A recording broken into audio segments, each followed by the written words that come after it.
Hey, everybody. That is Gary Smith. That is Kaz Kenny. Kapow! And I am Eddie Bramble, and this is episode 12 of the Blackwaters Edge podcast. Kaz, why don't you go ahead and start us off with this week's fishing report? There's not really a lot to report, but we'll report a little bit. I've talked to some fellas over on the western shore. They're saying the yellow perch are starting to materialize pretty good in the Severn and the Magathie. A few white perch here and there, not many white perch. A couple pickerel. That's what I've heard over there. Up the bay, I saw Danny Rodriguez the other day. He made a little post on Facebook about the yellow perch starting to show up in the Susquehanna River. So you should be able to get up there and get yourself a couple of them big old jumbo perch for some nice roe sandwiches or bacon wrap roe or something like that. And then a few blue cats are still catching them up there. I've seen a couple of them guys still getting a few of them. I think it's getting cold, so I think the biggest thing right now is, I know Roy Boyd always preaches it, safety. Absolutely. So, I mean, that's the biggest thing right now. It's cold like this. I know the next couple of days we're going to see some temperatures coming up around 50 degrees, so I think you're going to see something come together here. I'm not sure what or where it's going to happen at, but something's going to come together. There's still some ice on a lot of the water out here, so I think it's supposed to rain pretty hard on Saturday, but it's supposed to bring the temperature back up. So I think if we get some rain and that rain's a little warmer, that will definitely help bring the temperature up a little bit too in the water system. Anyway, I did hear of a few catfish over here. I heard of a few crappie here where you could get in the water, but like I said, it's been pretty icy here lately, and it's been skim ice most places, so no matter where you're at, it's been difficult to really effectively fish a lot of places. I heard some guys over in the Marshy Hope, they're getting some yellow perch showing up over there, blue cats up in the chop tank. I'm hearing some blue cats up there around Dover Bridge and things like that. So there's fish to be had. Just got to get out and look around. But between me and you, it's been awfully cold, so I think we're more concerned about getting our festival together, doing seminars, and staying warm. So. Absolutely. So, what's Justin seeing as far as perch here in the refuge? So perch, I talked to him. Still have not seen any yellow perch come in. Just that one last week. That's it. That's so crazy. We're still waiting on some of that. And white perch wise, he did see a few white perch starting to hit the net, but we should always see those yellows before we see the whites hitting the net here anyway. All right, so this week we have Andrew Fox here. Andrew is the world record holder for the BAA for Snakeheads, and he's the Maryland State record holder for Snakeheads. Andrew, why don't you tell us a little bit about yourself? I live down in St. Mary's County. Been bow fishing probably 10 years or so, and just really love that. It's probably top 2 or 3 things that I like to do is bow fish for snakeheads. That's what we primarily target, but we'll shoot catfish and stuff too. I don't do much carp or gar or stuff like that. We'll target goldfish when we see them, but there's just not many where we fish at. But we primarily target snakeheads and catfish when we're bow fishing, and usually in the spring. Grew up in Charles County, and I've lived in this area since I was in 8th grade, so almost 30 years now. So just love the area, and I come over here to the Eastern Shore a lot to hunt and do a little bit of fishing over here now and then. Married and 2 kids. There you go. So you're a big outdoors guy. You like the outdoors. Love it. That's your heart and soul out there. Hunting and fishing is probably my biggest passion and what I love to do.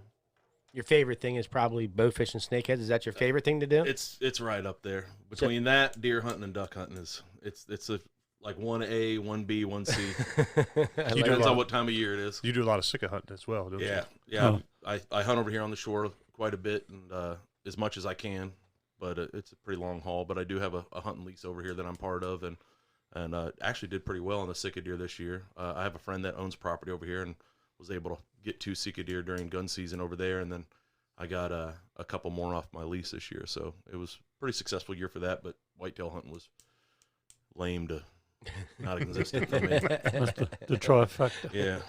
Duck, deer, and fish. Yeah. I missed 2 good bucks this year, so that always hurts. So how did you get into bow fishing for snakeheads? Mostly with my friends.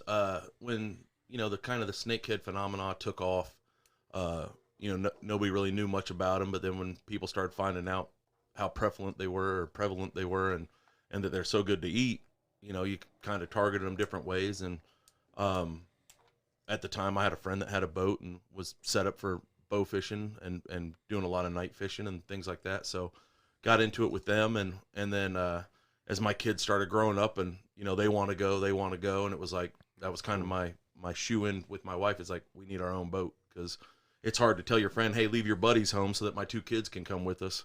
So that was the way I got my wife into agreeing to get a boat. And so when I got my boat, and had some friends help me. That's a good plan. Yeah, it worked. I couldn't believe it because when she said, "Yeah, it makes sense," I was like, "Let's go!" So up to Pennsylvania we went and got my Sea Arc, and I absolutely love it. So the family's into it pretty good, huh? Yeah, my boys are. My wife could not care any less. I've got I've to got two get myself a couple kids. Yeah, my boys are rotten with it. My older son Dylan is an avid waterfowl hunter, and my son Austin's kind of a fair weather kid. He, depending on what the weather is and what's going on in his gaming life, he'll go a little bit. But they both really like to bow fish, and like I said, when I bow fish, I target snakeheads. Is awesome. What I primarily go for. So before we get into anything really any further, why don't you tell a story about your record-breaking snakehead? Yeah, I got to say, before you even tell the story, good Lord, he brought that thing in the store, and we saw that thing. Woo, boy! Look, I knew a 20-pound fish was going to be big. I did not expect what we saw when that walked through the door. That was just insane. And the people that were in here looking at it that saw it, my got a chance to see it. Yeah, it was a pretty cool night. Just like any other time, we were down in Charles County fishing one of the spots that we hit routinely with two friends of mine, my buddy Corey and my buddy Derek, and we went out and we're playing the tides like you do when you bow fish. And it was I believe it was Memorial Day weekend in 2018, and we were out bow fishing and we shot a few snakeheads, and we were actually pulling out of one creek to go try another little spot that we know of, and I was up on the platform with my buddy Corey, and he just set his bow down. My buddy Derek was down in the main part of the boat fooling around with something. And I just happened to look over, and just on the outside of the lights, I see this big fish. And when I first seen it, it didn't even register that it could be a snakehead because it was so big. And I was like, man, that's a big catfish, to my buddy Corey. And he looked over and was like, that's a snake. And I'll never forget. He was standing next to me. He said, that's a snake. And I'm like, grab your bow, because when we bow fish, we always try to get at least 2 shooters at big fish, to double your chance of hitting it. That's a good idea. And so as he reached down, he picked up my buddy Derek's bow because it's dark on the platform. And he's like, oh, this is Derek's bow. And instead of just using it, he set it back down. Well, in between that time, I'm watching the fish, and it had turned to go back into the muddy water that we just went through, and I knew it was like either shoot now or you're not going to see it. It's going to get into that muck and it'll be gone. So I just drew and took aim and took my shot and got really lucky and hit it. The arrow passed through, and usually with snakeheads, when you hit them with an arrow, they really flip out. They go crazy. And this one it didn't react real hard. It just kind of kept swimming, and which was really surprising. And my arrow stuck down in the mud, and if it would have really spazzed out like they usually do, it probably would have came off because it was just kind of it wasn't a really great hit. It was just through the side of it. So your arrow went all the way through. All the way through. It wasn't just like a pass through and it was good. It went all the way through and stuck in the mud. Yeah, it stuck. Arrow passed all the way through. It stuck down in the mud. I mean, it was real easy to pull out after that, but at that point, the boat had passed the arrow and the fish was swimming directly behind us. So cranked the trolling motor over real hard to cut it, and kind of started trying to go towards the fish. And I'm letting all my line out, and my buddy Derek, he was already on it. He grabbed we got a big dip net that we use to dip them, when we get a big fish on the arrow. And he sacrificed himself, leaned out of the boat as far as he could reach, and the fish just happened to swim right into the net, and he scooped it up, and we drug it in. And as soon as that fish hit the boat, it realized something was wrong, and it started flipping out. And I mean, stuff's going all over. The net's going one way, arrow's going the other way. I'm trying to drag line in, but we knew he'd got it in the boat, and clicked the light on that my buddy Corey has to illuminate kind of the inside of the boat, and was like, holy crap, like, that's a big freaking fish. Wow. And, so did you think you had the record as soon as you saw it? I knew it was close because we kind of sat there in awe for a second, because even my buddy Derek was like, that's the biggest snakehead I've ever seen. And I'm like, that's definitely... And you know Dutch too. Yeah, and I've seen familiar Dutch, with the record. I'd seen Dutch's fish in person, after he'd got it mounted and stuff. And we've shot big snakeheads. We've shot, 15, 16 pounders before. We knew what a big fish was, but I knew this was bigger than any of those. And I was like, man, so, get my arrow out, get the line out, get it, big chunk of grass off of it and everything. And we're just kind of sitting there looking at it. We kind of just stopped what we were doing, and we're looking at this fish, and I'm like, I picked it up, and I was like, dude, this is 20 pounds. And I handed it to my buddy, and he's like, yeah, that's a 20-pound fish.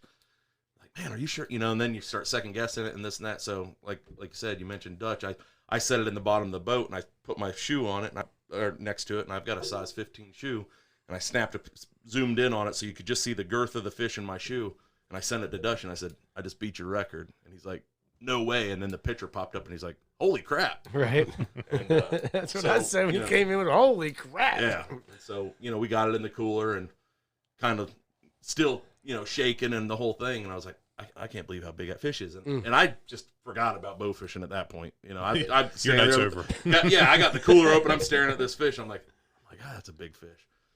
So we fished for a few more hours, waiting for the tide to get to a point where you couldn't fish it anymore. And then you start going through, all right, what do I got to do? I knew I needed to find somewhere that had a certified scale and this and that. So I actually called Dutch and I was like, hey, where can I go get this fish weighed? And he told me where to go. And I went down to Gray's Market down, I think it's in Nanjamoy. I don't think it's quite that far, but Gray's Market, I knew that they had a certified scale and they'd weigh it for me. Couldn't sleep the rest of that night. We got back to my buddy's house and he has a really good digital scale, my buddy Corey. If you've seen the picture in the paper or online, we're sitting in Corey's driveway when I'm sitting on the back of my truck holding the fish, and he put it on his scale, and I think it registered 19.98. And I was like, well, that fish was 20 pounds. I said, I don't know how good that scale is, but that fish is 20 pounds. And easy. So we got it back in the cooler, and I sat at my house for a couple hours just wide-eyed, like somebody's going to come steal my fish out of the back of my truck. I know it was ridiculous, but I couldn't sleep. And then, it's real stuff like that happens. And then, my wife is just like, are you going to go to bed? And I'm like, no, I'm not. I'm waiting for this place to open. I think I looked them up online to find out what time they opened that day. And I don't even remember what day of the week it was. And I was sitting in their parking lot waiting for them to open. And I got down there and, people had already heard about it, seen the, pictures go out. You send them to your friends, they send them to a friend, and then, my phone's blowing up, and I went and got it weighed at Gray's Market, and the official weight was 19.9 pounds. It was just over 36 inches wide. It was obviously a big female, full row, but and then I took it from there and went the other side of Charles County to the DNR station because they wanted to do their measurements and weight on it and everything like that, and it was the same weight, and they pulled a scale sample off of it and did a measurement and got all the information they needed for the Maryland state record. Were they able to age it with that scale? Not that I know of. I assume that they did something with it, but I never heard anything back. That's usually what they do with the scale. It's a good way to age with the range. They definitely pulled a scale off of it, and I said, look, I'm getting that fish mounted, so don't tear it up. And really lucky with the shot on it with the arrow and everything. Usually it tears them up pretty good, but it didn't tear the fish up real bad. And I think the biggest part of that is that it didn't flip out and have that arrow stuck in, and then me holding my bow, and then it's fighting against the line. It would have probably cut the flesh, and it would probably got off if it would have really realized what was going on at the time. But they did their sample, and then I took it home and sat there and stared at it for probably a day. No doubt. That's fantastic. I'm still staring at it in my mind. So how far was your shot when you took that? I don't know, maybe 12, 15 feet, something like that. Yeah, so you can't really see too much with bow fishing lights. I know a lot of people bow fish, and the LEDs that my buddy has on his boat, you're not going to see a real far distance. But the biggest thing is just finding clear water and being able to get the fish before, like once you go through a shallow area with a trolling motor, it really muddies up the water behind you. So as we went by, that fish was actually swimming into the creek. So back behind us was total trash water. I mean, it was all murked up. But so when it registered that was a snakehead, and I got my shot, as it swam, it went into the muddy water, and we were just able to get lucky and get it in the net. Were you panicking? I mean, I can't even imagine the adrenaline that's probably flowing out there. Yeah, this is all happening. Yeah, the guys freaking out with you, and like everybody's just hooting and hollering and screaming. I think at the moment when I hit it and I knew I hit it, it was like, get the net, and of course we do that with every big fish. Don't lie, somebody yelled, kapow! Right? Just kidding. But it was like, get the net, and I'm trying to get down off the platform, and my buddy's getting off the platform, and my buddy Corey's on the trolling motor, and I've got my bow, so I jumped down, and my buddy Derek was right on it. He grabbed the net, and we were able to get turned, and I'm pulling the line as gently as I can, and it it was a perfect storm of getting it in the net and the Sweet chaos, right? Yes, yes. So, well, my boat name's Organized Chaos, but Oh, hey, how about that? yeah, but we were on my buddy's boat, so and it just when the way the boat turned and the way the fish swam, and my buddy's full body length out of the boat with the net, and it went right into the net and got it in the boat, and that's when it realized I'm caught and really started spazzing out. But luckily, it was already in the boat. That's Great awesome. story. Yeah, they man. don't That's like an it when awesome they get story. in the net. Yeah, yeah. Once you get them in that dip net, sometimes you got them, but we've had them bounce right back out. Oh, yeah, They're a jump out of wild it. fish. Yeah, they get I excited. mean, we've had them where we've got them off the arrow and sitting there holding them to look at it, and a big fish, and then they flip out Freak and they're so out. slimy, right in the water, boom, Yep. and they're gone. It's definitely happened before. Yeah. So what exactly? So that's a fantastic story for. Oh my for God, I love it. But Do you want to hear it again? but you don't do much regular fish. You're mostly bow fishing when it comes to snakeheads. You don't do Yeah, much. I try to do like hook and line fishing over here is when I don't go out. If I'm going to go out over on the western shore on my boat or on my buddy's boat, we're going to boat fish. Just because there's so much more clean water over there as opposed to over here. That's so, a big difference. Yeah. like I said, when I come over here in the summertime to like do work on my lease or something like that, I'll always bring a fishing pole. If I've usually got my kids with me, so we'll bring fishing poles and we'll just hit one of these puddles on the side of the road, one of these little bodies of water. And Ditches or anything. I think it was last year was the first time I ever caught a snakehead on hook and line, and it was over here. I've got some friends that are big into bass fishing, and I know that they catch them when they're out bass fishing in the local waters over there, but I've never really targeted them for over there. If I'm out on my boat, anytime in the summertime, I've always got a bow fishing bow in my boat. Oh, Just wow. because you never know what you're going to see. I'm gonna pick one up this year. I know Yeah. that. I'm gonna try it this year a little bit more, especially as I'm stalking ditches and stuff. Because I was thinking about that the other night. Yeah. Talking to all these guys about this bow hunting stuff, man. I'd love that. I mean, nice little crossbar I could just kind of walk down the road with, with my fishing pole. Oh, he didn't want to bite the frog, but you bit the arrow. No, I'm just kidding. Local man impaled in the leg. That's right. I guess you got a point. Yeah, I'm not exactly very responsible with the Remember, weapon. if a So crossbow's not loaded, it's not. If it doesn't have an arrow, it's not loaded. If it's got an arrow, it's loaded. I'm just sitting here with some thoughts rolling around since we're talking about the whole bow fishing thing. I mean, like, what's the most that you guys have shot in a night? I mean, like, I hear these guys over there talking about hundreds a night, thousands of pounds a night. Is that? I've never had a night like that. I think one of the best nights we had, we were actually in a snakehead tournament that it was called Whack Factor. They used to put on a snakehead tournament and they did it for a few years in a row, and it was super popular. And the year me and my friends won it was the best night we've ever had. And I think we killed, it was either 27 or 29 fish. 29. But we were targeting big fish. I mean, we probably passed. over a bunch. When we're bow fishing, we don't even target small fish. So these guys that are saying they're shooting 100 a night, is that? They're probably shooting every fish they see, Okay, which makes sense. So it's a realistic number. It's not an unrealistic I've number. never seen. I mean, there's been a couple of times, and via social media is when you really Sure. see. You'll see a picture where there might be 100 fish Right. in it, Right. but And that's you don't why know I'm if that's asking, 2 nights or 3 Right, nights or right. what. They Or just how had many them on people ice, are bow fishing too. or several boats. But I think that tournament, and then like our goal when we go out with me and my friends and stuff like that is double digits. If we can get into double digits, that's a good night of bow fishing.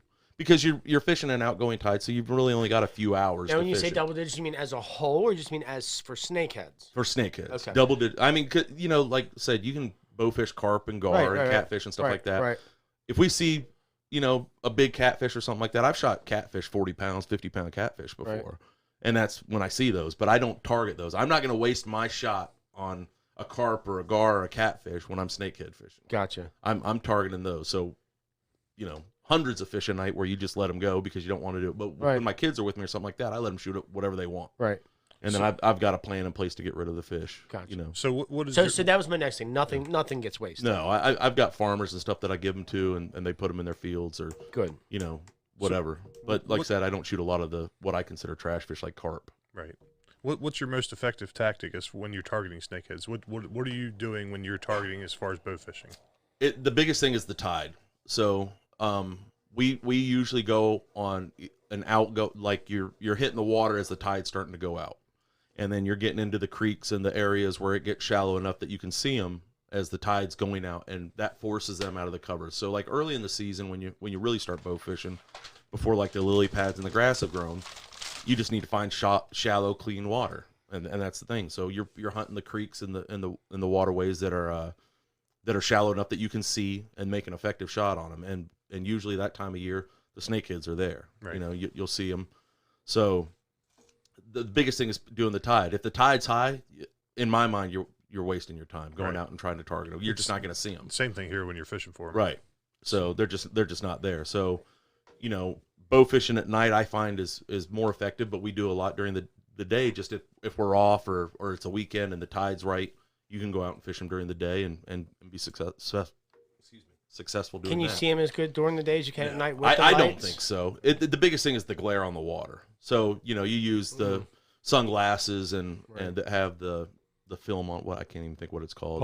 Polarized sunglasses to kind of knock that glare down. But then you're literally fishing the areas where they would normally be on an outgoing or an incoming tide before it gets too deep. So at night when you're bow fishing, are you wearing glasses at night? Okay. No, I mean, because it's probably a stupid question, but I don't know anything about it. You know, it's fair. I was just thinking when you said the glare, I'm like, I wonder if polarized glasses would help you at night. You can see, like, if you're in a good river, creek, whatever, and the water's clear, it hasn't rained in recently, because that really mucks up the water bad. Right. So there's several times where you might have a good tide, but it had rained the day before. You don't even bother going out because the water's going to be so muddy. Have you been successful over here? You know, with any snakehead excursions. I mean, is that something you're doing now? Is that something you guys are? We're definitely getting into it more, I think, over here. But there's so many areas that have snakeheads on them on the western shore that to come drive all the way over here and to find a body of water that's clear enough that you can bowfish successfully is pretty tough. That's the hard part. But I've definitely we've definitely come over here and bowfished and we've shot snakeheads. Yeah, I know. I'm hearing a lot of the guys talk about the chop tanks a little clearer, and Nanacoke's got some stuff's clear. You know, Marshy-Gibb's got some stuff that's clearer. So they call it Blackwater for a reason. Yeah, it's dark. And that's where my thought's going right now. I think with time, even though the guys have tried to implement the bow fishing here in the refuge, and it seems that they're only successful when they can almost. I know there's a fish that's going to be coming up for a gulp of air over here. Let me just keep watching, and then there it is. Take the shot. Yeah, that's how a lot of guys are doing it here tough. on the bridges. You know what I mean? They're waiting for that one shot. Yep. You know what I mean? So I think with time, I think we're going to see guys starting to look in some more of these other areas around here. You know what I mean? Some of these other rivers, you know, because there are some stuff here that's a lot clearer than we are here at Blackwater. And we know those snakeheads are moving into those other areas, especially down like Barron Creek and places like that too, you know? Now, do you, you talking about fishing the outgoing tide, do you run with the tide or against the tide with the trolling motor? It just depends on what creek you're in. You know, it's usually as the tide's going out, and you're trying to fish maybe a narrow body of water, a narrow feeder creek or something like that. You're going up into the creek as the tide's going out. So you're generally hunting. All your hunts are on an outgoing tide. Is that how you're kind of setting your trips up? You want to try to hit the water as the tide's going out. Okay. And then when you hit like a feeder creek or something like that, as you fish up the creek, you know, it's mucking up behind you, but that outgoing is pushing all that muck out. I'm just trying to think then when we get to a back part where you have to stop, we'll maybe sit there for 15, 20 minutes and let all that muddy water get out of there. And then we'll fish it a little bit faster so that we're ahead of where the trolling motor's kicking up the mud. I'm just trying to think of some of the things that the new guy might be wanting to ask you about, you know, as far as, you know, that kind of stuff. That's all. Yeah. Do you weigh up at the end of the night? See what you got weight-wise? If we have like a really good night, you know, if we kill more than 20, we'll maybe weigh the biggest fish just to find out what it is, but to like weigh in each individual fish. So you don't have an idea what the most you've caught pound-wise in a night? I'm sitting here scrolling through Facebook now. A buddy of mine posted a picture of from that fishing tournament that we did a little bit.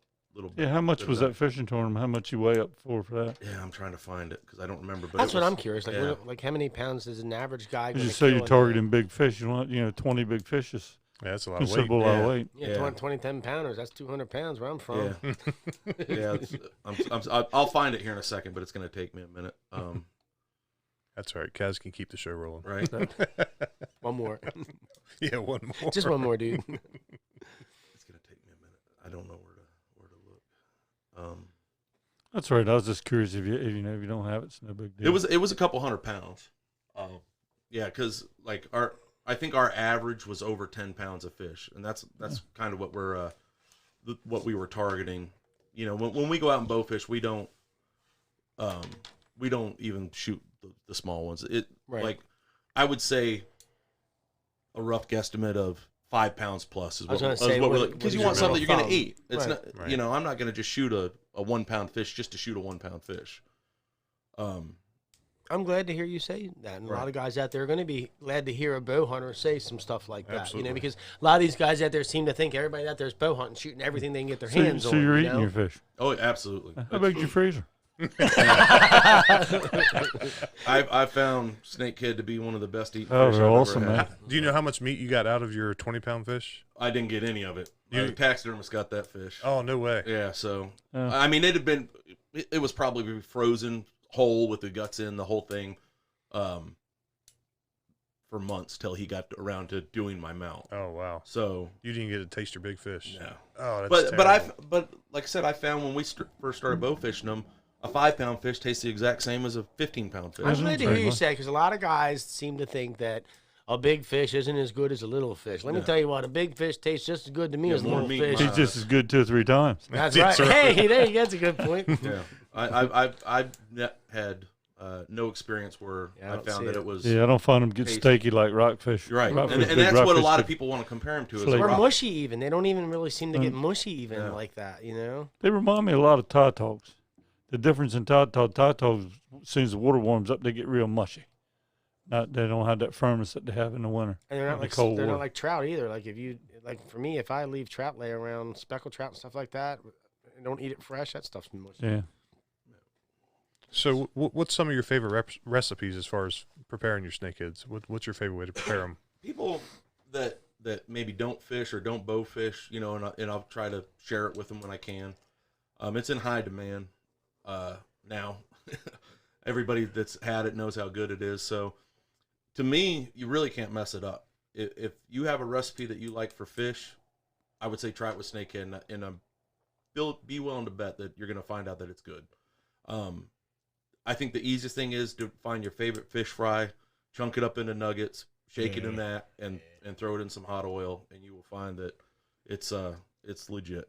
Works for you, doesn't it? Ed? Absolutely, that works for Wolf Restore. That's for sure. How we doing that week? Yeah. We staying on What I top of find it? with Yeah, them is we if got you plenty. don't overseason them. Yeah. A lot of people take fish, especially if it's a strong tasting fish, and they'll season it up. You don't need to. If you ever season the snakehead, if you like seasoning, that's good. But that's Right. all you're going to taste Yeah. because they've got And a real it's a mild delicious taste. fish. It's, Oh yeah. you know, that saying of it has no fishy taste. Well, it's a fish. It to me it tastes like fish, and I like the way fish taste. So, but it doesn't have an overpowering Right. flavor. Right. Like some fish are Right. stronger than others. Right. Like I find rockfish. I like rockfish, but like you said, once they get to a certain size, I don't enjoy them. It's like croakers too. I mean, once Yeah. they, Yeah. once they It's a get real big- borderline on the size limit and the taste of rockfish. It's I real couldn't close. find that weight on that thing. The picture. That's all right. Didn't have it, but it was a couple. It was over 200 pounds. I think it was like 230 something is what. Wow. It's a good night. Yeah, Yeah. it was. That's a really it good was night. a barn burner night, and it was targeting fish during the spawn. They were paired up. They had that tournament for the couple years that they did it at the time when fish were paired up. So if you seen one big fish, there was a good chance there was another one pretty close by, and we really just had a really barn burner of a night. I mean, when you think of it, you know, like you said, people say, "Oh, I've shot 100 this," or you know, they'll come over and catch over 100 fish. In my eyes, if we have a 20 fish night bow fishing, and your fish are 8 pounds plus, that's a good night. That's a good night. really That's good a night. great Because night. when you're bow fishing, like I said, you're only fishing a few hours. You know, you're fishing the tide. So once the tide goes out and comes back in, your night's pretty much done. Have you ever shot 2 at the same time with an arrow? Not with snakehead, but definitely with carp and gar. Yeah. Definitely, and it's a pretty You good hit fight. 2 with one shot. Yeah, with carp and gar, That especially sounds when cool. the gar are paired up and stuff like that. There might be 4 or 5 fish all huddled together, Right. but not with snakehead. But I mean, we've definitely shot them where we pulled into a spot and like there's one, and then there's one right next to it because they're paired up. I mean, they're literally laying right next to each other. And what we found too is with snakehead, if you don't hit them with the arrow, most of the time they don't spook. They think that they're hidden. They're 'Cause it's just dark. gonna sit there. That's Yeah. interesting. So, I mean, if you get the arrow close, you know, I mean, and it's enough friction in the water to maybe Sure. alert them, they'll swim off. But Right. I've had with me and my friends several times where we've shot at a fish and missed it clean, and the fish just sits there. It'll just think that it's hidden. What's the most you've ever shot at a fish before you got it? A lot more than I care to admit. We had a fish one time that a buddy of mine shot at, and it was close enough to spook the fish, and it ended up beaching itself up into the mud. Oh wow! Totally out of the water, and I bet we a shot snakehead. Yeah, and I bet we shot at that fish 10 times before we hit it. And it's literally sitting in the mud far enough where we couldn't get the boat any closer, and it's sitting there broadside, 10-pound fish, and if we didn't shoot at it 10 times, I don't know. And then finally one of us hit it. Now let me ask you this: Do you still see the same kind of numbers generally when you got on a night shooting snakeheads that you saw a couple years ago? That's hard to say. I would say that maybe it's probably a little bit better because the fish are getting bigger. So you're seeing more big fish, but probably not any more.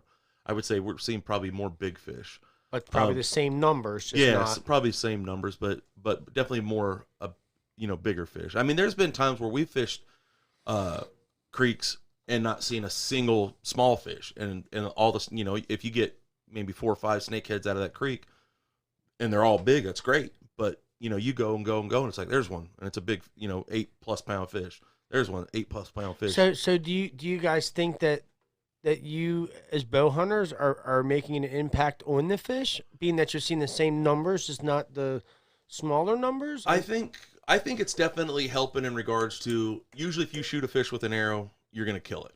So whether it gets away and it's got a big open wound on it, it's hopefully going to succumb to that wound. Gotcha. Or you're going to bring it in the boat and take it home with you. You're getting that fish out of there. Whereas maybe a hook and line fisherman, they catch a small one, they'll just let it go. Gotcha. So we're not targeting small fish, but the ones that we shoot and hit, gotcha, they're going home with us. Gotcha.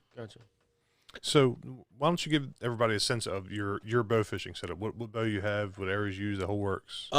It's actually pretty junky, to be honest. Well, that's I think that's what we're trying to wonder here. For the new guy starting, does he need to spend $10,000? Need to spend $50? No, I think I'm the kind of guy I'd like to spend $50, but if I'm forced to spend $10,000, I can come up with 95. You know what I mean? Well, I mean, if anybody that's getting into bow fishing and you go and search for a new bow fishing setup, the Ospreys and the Oneidas and all that things, you're going to spend several hundred to $1,000 on a bow fishing bow. The easiest way to do it is to go to a pawn shop or find somebody that's got an old piece of crap compound bow that's sitting in their shed that they don't use, and adjust it down to as low as it'll go, because all you need is 25 to 40 pounds to shoot, and even 40's high. But to be honest, the bow that I use that I'm getting ready to replace this year was probably shooting 50 pounds plus, and it's cranked down as low as it can, and it was my old compound deer hunting bow. Huh. And when I bought a new bow, I had that bow sitting in my shed, and was like, I'll turn that into a bow fishing bow. So I took it to the bow shop and had them crank it down as low as go, and it was still 50 pounds plus. Bought a AMS bow fishing reel, put it on there, and that was my bow fishing bow. So it's all in what you want to invest on it. But if you're just getting into it and you want to, do it on the cheap end, a good bow fishing reel, brand new, cost you $75 maybe, and just buy the cheapest compound bow that works and is safe, and put a reel on that and go out and bow fish. So you said you're looking to upgrade your rig this year? I bought a couple of bow fishing bows from a friend of mine that a guy that I grew up with out in Utah. I went to Alaska with him this year, and we were talking about, because they do a lot of bow fishing out there for carp. They target carp only. And out in Utah. Yeah. And so they do big carp tournaments, and he's been to the world championship of carp tournaments and things like that. And he had a couple of bows that he was no longer using, and I bought them. And they're bow fishing bows.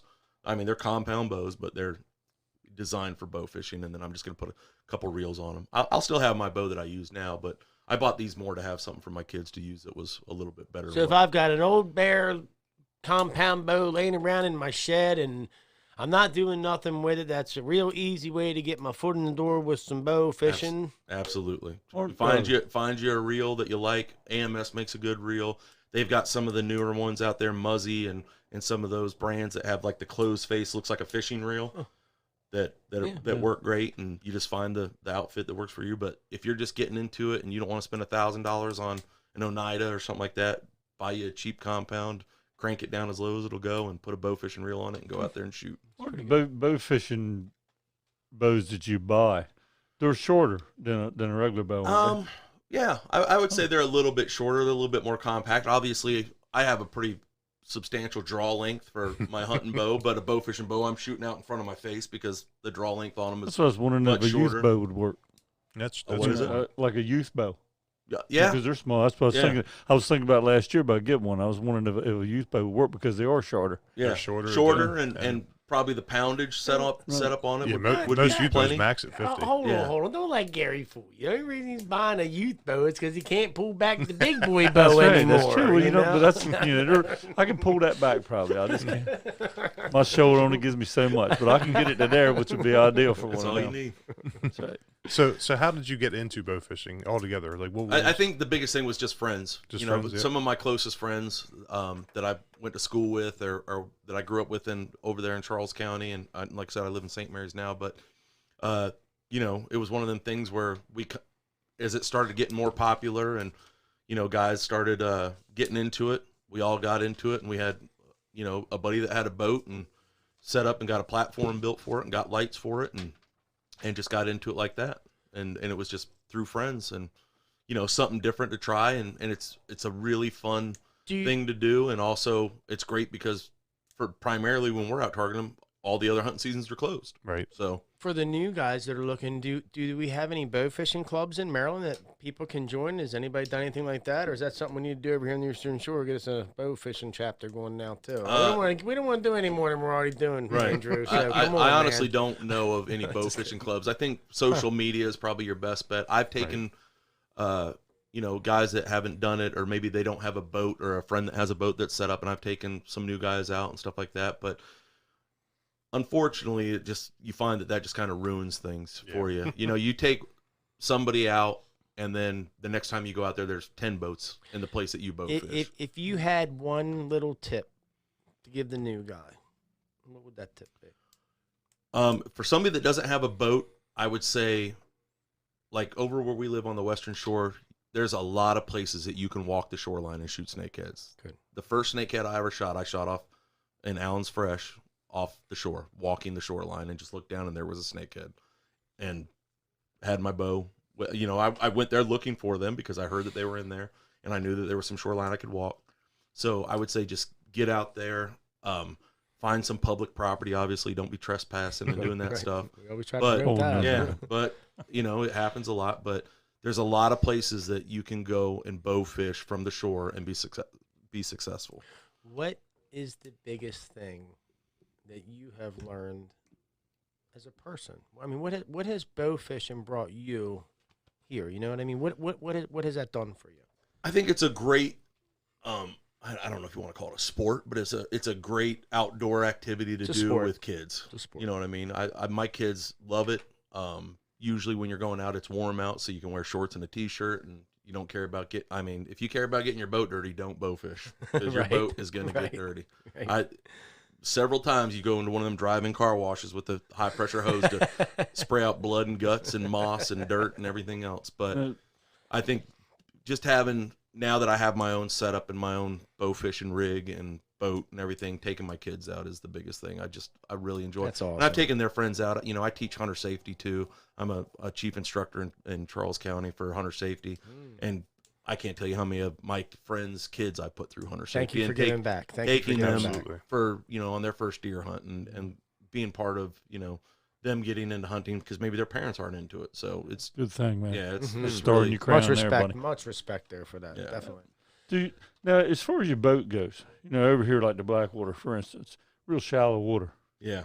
Your boat's not going to work in shallow water. Well, because it just with a depends. platform, what's your boat draw? 6-8 inches of water more? Yeah, I would say it's probably that. And I also have a really big boat. I have a 24-foot Sea Arc, so Yeah. it's a big boat with a heavy motor on it, and then you put a platform on the front and 3 big guys. It's a lot of weight, so you really have to play where you go. I've seen some of the outfitters and the stuff that they've got at some of these shows, and Yeah. it's some nifty stuff Yeah. they got. I mean, Yeah, some of the boats I've seen are pretty hefty. But Yeah, so you've got to have a little bit of substantial water to for do sure. that. There's, And then that's a big thing. Like I said, when you're playing the tide, there might be a creek as the tide's just going out that you can hit but in 2 hours you won't be able to get into it. So you hit those creeks first, Right. and then some of the other areas where the water's a little bit deeper, and when the tide's all the way out, you can still get your boat in there. So you'll hit those other creeks first, and hunt those the best you can, and then as that tide pushes out and it's too shallow to get, say, my boat in there, then you go and hit some. It's kind of like that here, except